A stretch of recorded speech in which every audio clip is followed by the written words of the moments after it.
And a remarkable story told by Janet Kay provides the background. On the night of November 2nd, 1975, I was sitting here doing my homework, and I looked out the window, and right above the blue building, I saw a UFO come down out of the sky. And it landed behind the building, and behind the building is a football field. It landed there. There were two other witnesses, Janet's mother, Helen, and her brother, Jerry. A lot of people in town saw it. I don't know how many people saw it and told us the next day that they saw this thing up in the sky. In the sky. As we pulled around the driveway here, I noticed up by the blue shed over there that there was something in the sky. So we pulled out of the driveway. And I said, turn down here, we can maybe get closer to it. So we just went over this way. And then you could just see it real good before the trees. It was definitely right there. And we just drove up here, and by that stop sign there, the railroad tracks, there's a fence across, so we couldn't go any further. And we just noticed it. It was just coming right in front of the trees, and we just stood here a minute till we saw it just glide over the top of the trees, and then it was gone. Well, a couple days later, after we saw the UFO go down, I saw a lot of people over here looking at something, so I came over here and I found this big brown spot on the football field where the grass had been burnt. As you can see, the blue building is right over there, and the burn spot is right here. And it's right in line with the window we saw the UFO come down from. Now, this happens to be the sample from the Medford site, number 2, which does show some strange luminescence properties. And so I'd want to make sure that the sample that I'm dealing with is not in itself radioactive.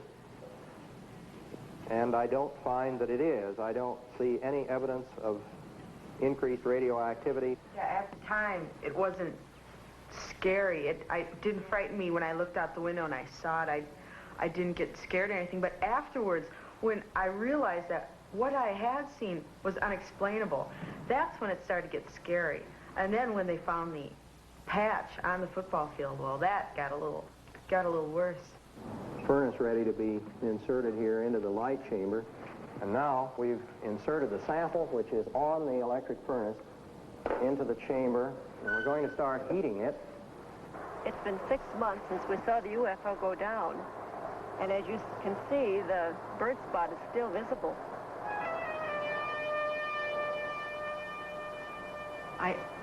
I just wish I knew what it was. Don't you think so? Yeah, I mean, if it was something, you know, from another country or something the Army was putting up in the air, I wish they'd come and tell us that, that this was it, and not just leave us out here thinking that it was something from some outer space place. I'd be satisfied with any kind of an explanation. Well, we're going to start off here by looking then at the glow curves, which I ran about 2 months ago on the Medford site.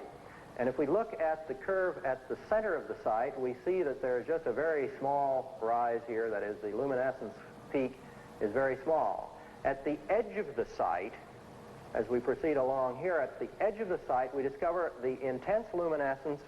Now, this luminescence that we are observing is apparently the result of some sort of radiation effect. It looks, at least, as though that particular sample at the edge of the site has been subjected to some kind of high-energy radiation.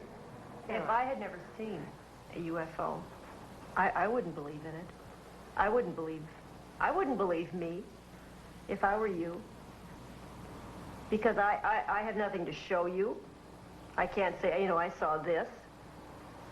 I just have nothing. All you have is my word. But there is more than just Mrs. Kay's word.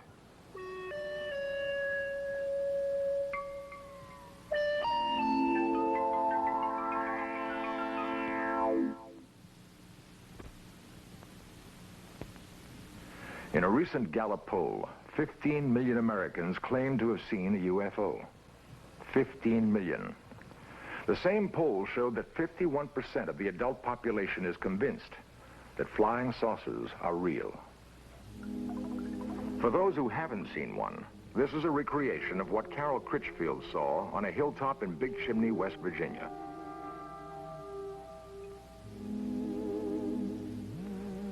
The artist used the same technique that a police artist would use in recreating the features of a suspect from the descriptions of witnesses.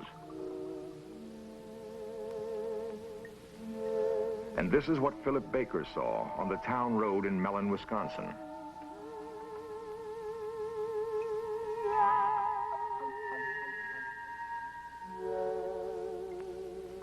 Helen Kay and her children saw this object land on a football field in Medford, Minnesota. The last systematic attempt by the U.S. government to investigate UFOs was conducted by the Air Force and was called Project Blue Book. Project Blue Book ended in 1968. The Air Force had by then investigated more than 11,000 UFO sightings and found explanations for all but 676. The Air Force seemed to have no interest in the sightings it could not readily attribute to earthly phenomena. Perhaps it's time to approach the question of UFOs again, without bias. For we can only hope that if we are being studied by aliens, it is with more thoroughness and care than we have focused on them.